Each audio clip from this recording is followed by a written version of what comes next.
Oh, we're live! That's so dark. Maybe that's just my screen.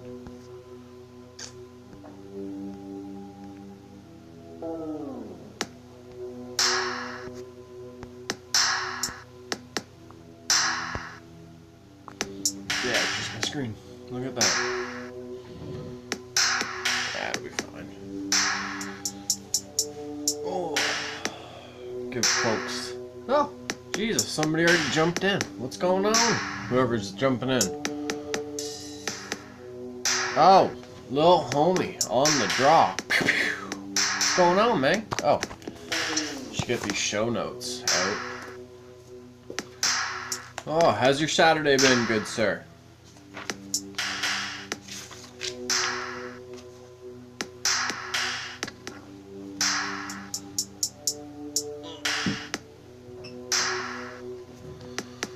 Slow and beautiful. Ah, very nice, very nice. Itchy nose. Yeah, that's the right page. Oh, goodness gracious. It's been a kind of a slow one for me too, I guess. Well, slow, chillax is always appreciated, for sure. Today's been slow in the matter, like in the effect of like events. Not a lot has happened, but as far as like news and like shit like that, with this whole Mayweather McGregor, well, I should say McGregor Malignaggi situation.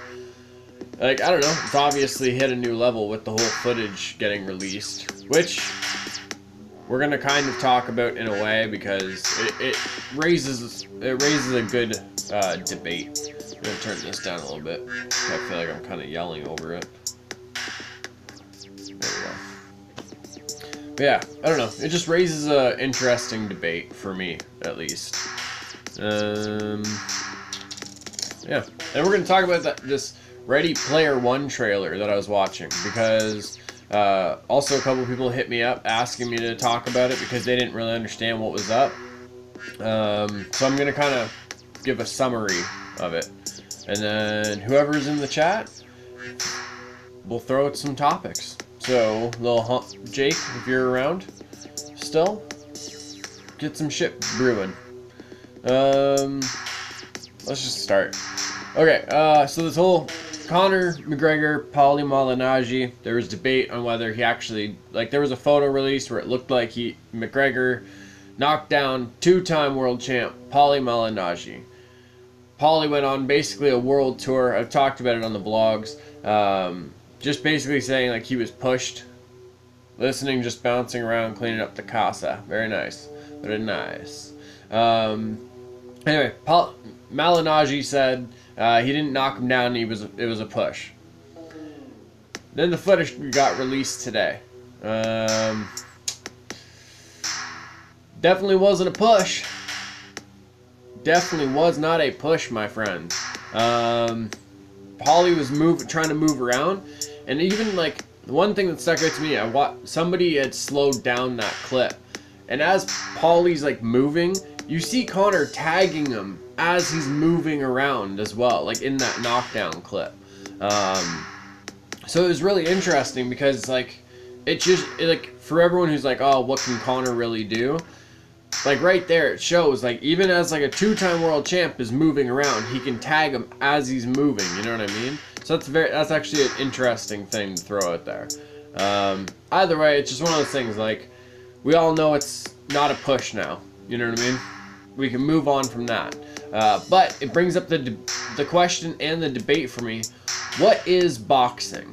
Because I've gotten into this conversation a lot lately. Raise my chair up a little bit. Like people saying like, you know, Conor can't box and Conor doesn't have boxing or whatever. Boxing is the art of striking only using your hands.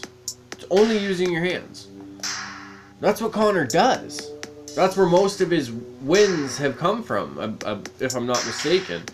KO or TKO. Technical knockout. That's where the ref comes in and stops it.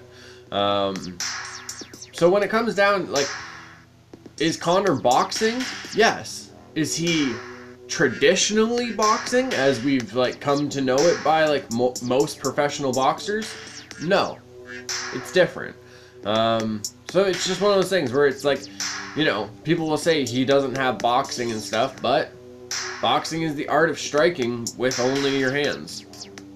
So, yeah. It's an interesting question, or debate, I guess. Yeah. On to the next one. For the short films, we're going to see what's going to happen. I might be switching the order. I might be doing the Joker Fett one first, and then the Saw one second.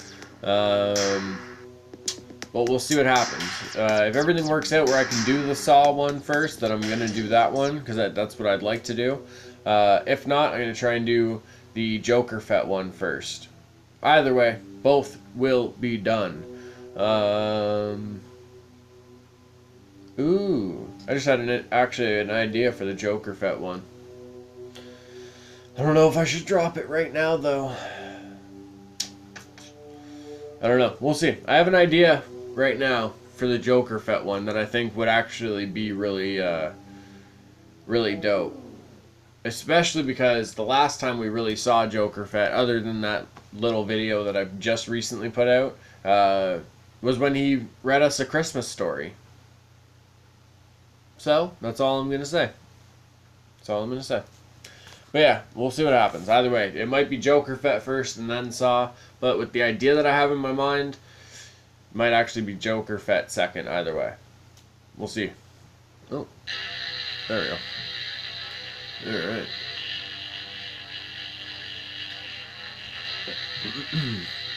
Alright, let's talk about this Ready Player One thing. So, Ready Player One, it's based off a book. I believe it's set in 2044? 2044 or 2045. One of those. Basically, it's fossil fuels have run out. The world is basically like apocalyptic almost in a way. The way people like escape from like this kind of shitty reality is through virtual reality. Hold on. Is like so they escape through virtual reality and everything. And yeah, I know that's why I just I turned it down a bit. Oh yeah, and just so like the chat, it's on a bit of a delay. I don't know. I'm not sure if it's like 15 or 20 seconds, but yeah. Either way, so with Ready Player One, it's set. I'll recap that quick. Set in 2044, basically like an apocalyptic world, and the way people escape it is through like virtual reality. In this virtual reality, it's basically like influenced by 80s and 90s, and like, well, I guess, and a little bit of 2000s from the look of it, but you could still classify it in the 90s, some of the things. Either way, so in the trailer, it's basically like, think of a virtual reality where it's like, you could be walking down the street and there's the DeLorean, the A-Team van, there's the Batmobile right there. In a couple of the scenes, you actually see the character Parzival, I believe his name is. He walks right by Harley Quinn, and I want to say that was Deathstroke. In another scene, we see H shooting Freddy Krueger, and I don't want to say that's Katana, but it definitely, I don't know. The way Freddy looks, because I believe he has the gloves on both hands, that would be the Freddy Krueger from Mortal Kombat 9. So that would actually place that Freddy from the 2000s. Actually, now that I think about the Harley Quinn outfit too, I feel like that was the Injustice outfit. Either way, so it's like in this virtual reality world, all pop culture things that have been created exist in this world. It's almost in a way like Willy Wonka, because the creator of this world, like, excuse me, basically said, like, if you can find this like main Easter egg that I've hidden somewhere in this world, then like you'll inherit my fortune and this world, in like this virtual reality world kind of thing. Much like the golden tickets in Willy Wonka to his factory.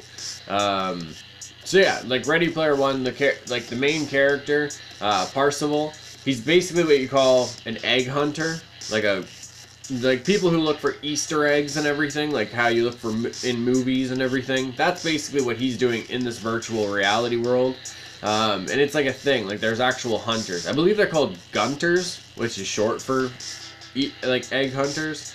And basically, like, it's one of those things where like he's trying to get it to like escape this kind of like shitty reality he's in. And these other people, like this other team of hunters, are trying to get it for themselves. So it's an interesting thing. You're going to see a lot of things from like the 80s, the 90s, possibly from the early 2000s too. Well, like that all depends on how that, like what Steven Spielberg included. But you will definitely see a lot of 80s and 90s characters and everything throughout that movie. So yeah, actually, there's a lot of 80s and 90s stuff like in the reality world as well, because Parzival, its little hangout, has like Garbage Pail Kids stickers. I believe, I can't remember if it was in like concept art or it's in the scene, but I'm pretty sure there's a Goonies poster there too. Either way, so it'll be a really cool thing. It's kind of think of like the Matrix and Willy Wonka, like with like all the awesome pop culture stuff that we love from the 80s and 90s. Yeah. That's what that is. It's dope, man. It definitely looks... the trailer is on YouTube. Check it out after this. After this. Yes, let's go with that one. Okay, so I just want to throw this out there. I got a couple people around me that have like hit me up about wanting to start like their own clothing line or their own photography thing or whatever it is. But the main thing that's always stopping somebody from either like doing some new artwork or trying something new is people around them, like not like them feeling like they're not going to have support. You know what I mean? And I don't know. I've talked about this before. I just want to throw it out there again, like as like a reminder. You know what I mean? All the fucking celebrities and all the like the musicians or whatever that you support that may like, whether they're like $1 million artists or you know what I mean, like they're more of an independent kind of thing. The way you support them, put that same effort like into like your friends and shit like that. You know what I mean? It obviously, if it's deserved, don't just do it. Be like, oh, my aunt's starting a fucking scarves for cats business, so I'm gonna support it. You know what I mean? Like you got to do your own thing. But it's one of those things like when a friend or family they're gonna try something new. Don't make them feel like they don't have that support. Because that's a big thing that stops a lot of people. Or at least that I've noticed that I've talked to the few people recently about. So it's one of those things like the way you support celebrities' endeavors and their projects, and like people that you don't know and they don't know you, support the people like in your life like that as well. Because like you know what I mean, like you never know, like you might not have seen this person's art before or heard their music before, whatever it might be. And then you put them in a position where they know they have a support system around them and a team around them. You might learn something new about this person. You know what I mean? You might find like a new appreciation for that person. You never know. I don't know. It bugs me when like people that I care about tell me like they feel like they don't have support around them. You know what I mean? I don't know. Either way, fucking you folks know. I support you. It's not the same. I totally understand that, but I'm just saying. But yeah, to all the folks that like preach, yeah, man. But it's like to all the folks that like, you know what I mean? Like to really, I'll fuck it. I'll say it like this, like to, the folks that you support that at the end of the day they really don't know you. They like to them you're just another screen name or a customer. They don't give a fuck. You know what I mean? Like that effort or those couple bucks or whatever it is. Imagine giving that to somebody who's going to be like fucking, they know you. They're going to be thankful for that. They're going to be grateful for that. You know what I'm saying? And I'm not saying, like, I just use the money thing as an example. You know what I mean? Like, some people will go spend 30, 40 bucks or whatever on a fucking, you know, I don't know, fucking t-shirt and album package off of an online store, but, you know, their homie will be trying to, like, put together an album or something, and they won't even, like, listen to a song or whatever it is. Everyone knows the type of situation I'm talking about. It's just, you know, don't be that fucking person. Support your folks. You know what I'm saying? Which actually, perfect segue. This isn't even like I wasn't asked to do this. It wasn't an ad or anything like that. I'm not being paid for it. Dangerous Ones. The number 1 and an S. Dangerous Ones. They're really good people. I got a lot of love for them. They're actually going to be launching their clothing line soon. So please, go support them. Go follow them. You don't even have to tell them I sent you. Just go do it. Trust me, it's dope. The first design they dropped is like a LA Dodgers kind of thing. It looks dope as shit. I don't know if that's going to be one of the designs they're using or what, but go follow. Go support. Please. Oh, goodness. That's the end of those show notes. I'm not going to lie.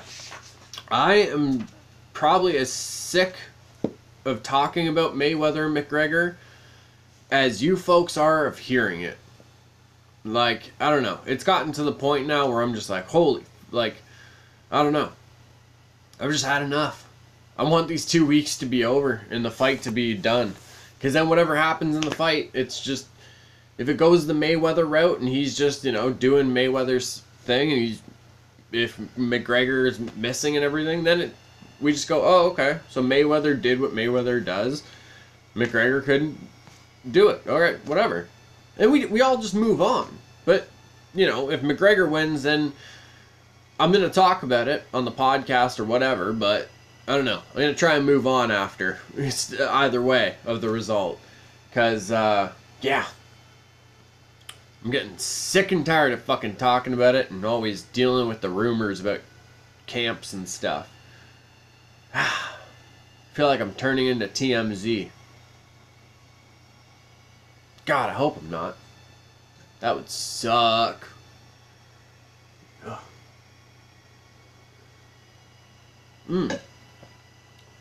Reminds me.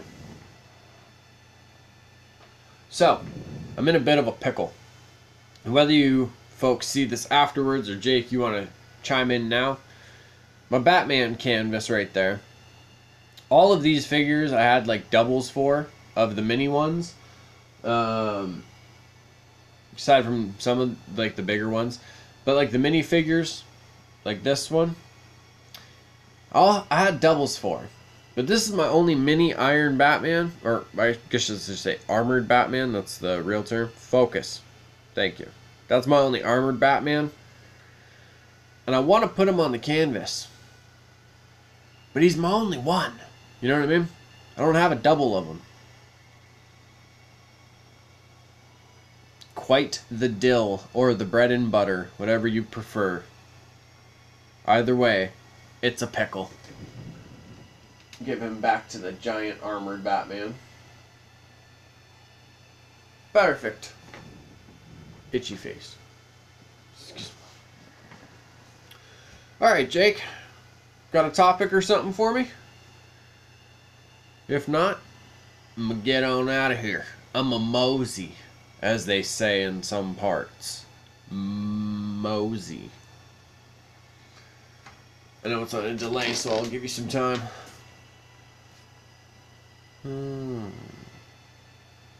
What is this one?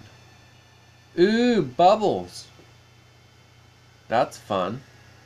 Wait till you get the double. Good call. Good call. Oh, dance party. Oh, that's trippy.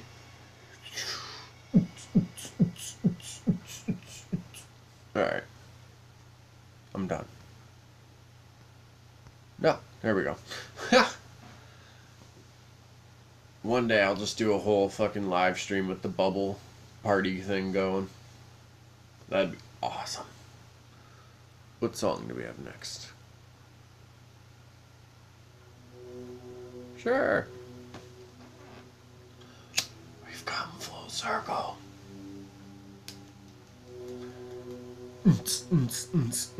Yeah. Oh man, so many of just immature moments. That's alright, fuck it. I'm gonna close on this. It's all the folks that feel like you gotta be an adult and you gotta, like, I don't know, obviously take care of your responsibilities as, like, you know, appropriate or whatever have you. Turn that down. But, like, I don't know. If you feel like you can't just be, like, immature sometimes, you, like, that's fine if you got nothing. I got something. If you feel like you can't be, like, immature and, like, have fun just because you have to be an adult, like, I don't know. Don't lose your T-Rex, folks. Don't lose your dinosaur. You know, just fucking always have fun. Always, like, be immature. Have those immature moments. You know what I mean? It's just, I don't know. Don't get too caught up in, like, being this, like, straight edge, like, fucking prim and proper adult. Have fun. Like, I don't know. If you get the chance to fucking, and it, like, if it's raining and you get the chance to fucking run through a mud puddle with your kids, if you have kids, or even if you have friends that want to do it, go run through a fucking mud puddle. Growing old doesn't mean growing up. Yes. Like, man, like, I don't know. It's one of those things, like, if you stop having fun, then what are we doing? What are we doing with our time here? You know? Like, fucking, okay, little Jenny Wren comes to mind. She fucking does these really cool, like, hula hoop videos. Like, she posts the videos on Instagram once in a while, but she just does it, like, for fun. She does it because it's something to do. It's fun, you know what I mean? But, like, through that, she's met, like, other people. She's able to do something that's different and that's actually fucking really cool. And it's just, like, if she was just, like, stuck in this, like, box where she's like, no, I have to be like this. I can't, like, do anything outside of this box. You know, we wouldn't experience things like that. You know what I mean? Like, I don't know. What are we doing, folks? What are we doing? Don't lose your T-Rex. Alright. Now, I'm gonna get the fuck on out of here. Thanks for tuning in, Jake. Always love hanging out with you. And you know where I'm at if you want to chat. To all the other folks, well, you're obviously gonna catch this afterwards now. Make sure you like, share, subscribe, comment below to anything you want during this whole episode. I might not reply, but I promise you, on my 2 pinkies, that I do read them all. Mucho love. Awkward outro, as always. Yeah.